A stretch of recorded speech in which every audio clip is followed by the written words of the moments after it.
नमस्कार मंडळी, कसे आहात सगळे? ठीक आहात ना? सगळीकडे गुलाबी थंडी पडलेली असताना माळशिरस तालुक्यातील राजकीय गरमी काही कमी होताना दिसत नाही. आज भारतीय जनता पार्टीच्या पदाधिकाऱ्यांनी माळशिरस येथे पत्रकार परिषद घेऊन आता लढणारच, सगळ्या निवडणुका लढणारच असे म्हणून वातावरण आणखीनच गरम केले आहे. माजी आमदार राम सातपुते हे मोहिते पाटील व उत्तमराव जानकर यांच्या विरोधात एकटे लढले. एकटे लढून त्यांनी 1,08,500 मते घेतली. जानकरांना 13,000 मते जास्त मिळाल्यामुळे ते विजयी झाले. आकडेवारीवरून जानकर जिंकले असे वाटत असले तरी एकटे सातपुते दोघांबरोबर लढून 1,00,000च्या पुढे मते घेत असतील तर तो आमचा नैतिक विजय आहे. माळशिरस तालुका भारतीय जनता पार्टीच्या पाठीशी खंबीरपणे उभा असल्याचे हे प्रतीकच आहे. जनतेचा राम सातपुतेंच्या कामावर विश्वास आहे. त्यामुळे पुढील काळात होणाऱ्या ग्रामपंचायत, नगरपरिषद, पंचायत समिती, जिल्हा परिषद व इतर सर्व प्रकारच्या निवडणुका आम्ही भाजपचे सर्व कार्यकर्ते, महायुतीचे घटक पक्ष राम सातपुतेंच्या मार्गदर्शनाखाली लढणार असल्याचा एल्गार आज भाजपच्या सर्व पदाधिकारी व कार्यकर्त्यांनी माळशिरस येथे केला.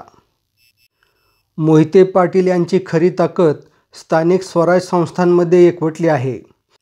स्थानिक स्वराज संस्था जर आपल्या अधिपत्याखाली आल्या तर मोहिते पाटील यांना टक्कर देणे सोपे जाणार आहे. त्यामुळे पुढील काळात होणाऱ्या सर्व प्रकारच्या निवडणुका चाचपडत व घाबरत न लढता मोठ्या आत्मविश्वासाने व ताकदीने लढायची तयारी भाजपाने सुरू केली आहे. देवेंद्र फडणवीस यांनी राम सातपुते यांच्या पाठीशी ताकद उभी केली आहे. त्याचे मोहिते पाटील यांच्यावर होणारे परिणाम लवकरच तालुक्याला दिसून येतील असेही वक्तव्य आज पदाधिकाऱ्यांनी पत्रकार परिषदेमध्ये केले. यावरून हे लक्षात येते की अगदी वरच्या पातळीवरून मोहिते पाटील यांना माळशिरस तालुक्यासह संपूर्ण सोलापूर जिल्ह्यात घेरण्याची रणनीती आखली गेली आहे. विधानसभा निवडणुकीत मोहिते पाटील आणि जानकर या दोन महाशक्तींशी लढा देताना 1,00,000च्या पुढे मिळालेली मते पाहताच माळशिरस तालुका भाजपच्या कार्यकर्त्यांना नव्याने बाळसे आले आहे. राम सातपुते यांना 1,00,000च्या वर मते मिळतील याची खुद्द भाजपाच्याच कार्यकर्त्यांना खात्री नव्हती. परंतु यंदाची निवडणूक विकास कामांपेक्षा जातीय आणि धार्मिक मुद्द्यांवर लढली गेली. राम सातपुते यांनी स्पष्टपणे मुस्लिम समाजाच्या विरोधात भूमिका घेतली. हिंदुत्वाचा प्रचार केला. धनगर आणि मराठा समाजाने तसेच लाडक्या बहिणींनी राम सातपुते यांना भरघोस मते दिली.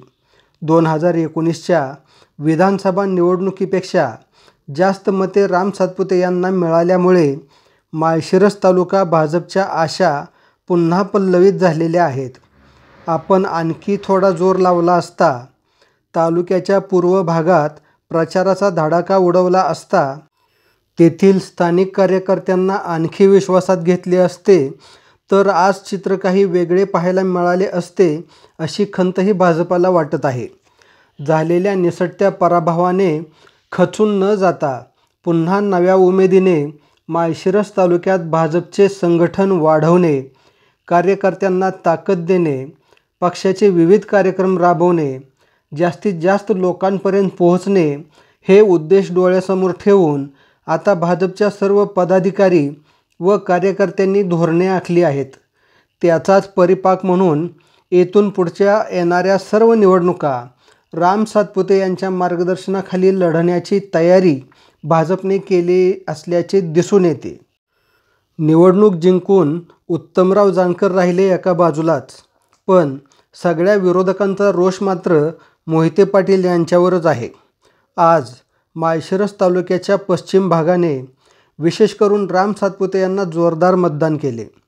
तालुक्याच्या पूर्व भागात सातपुतेंना मतदान थोडे कमी झाले. त्यामुळे येत्या काळात भाजपाने माळशिरस तालुक्याच्या पूर्व भागावर लक्ष केंद्रित करण्याची भूमिका घेतल्याचेही भाजपा पदाधिकाऱ्यांच्या बोलीतून स्पष्ट होते आहे. सातपुते यांनी आपले माळशिरस तालुक्यातील राहते घर विकले नाही. ते मुंबईला कदापिही निघून जाणार नाहीत. हा सगळा विरोधकांचा अपप्रचार आहे. सातपुते हे कायम माळशिरस तालुक्यातच राहणार असून ते सोलापूर जिल्ह्याला भाजपाचा बालेकिल्ला बनवण्याच्या तयारीत असल्याचेही पदाधिकाऱ्यांनी सांगितले.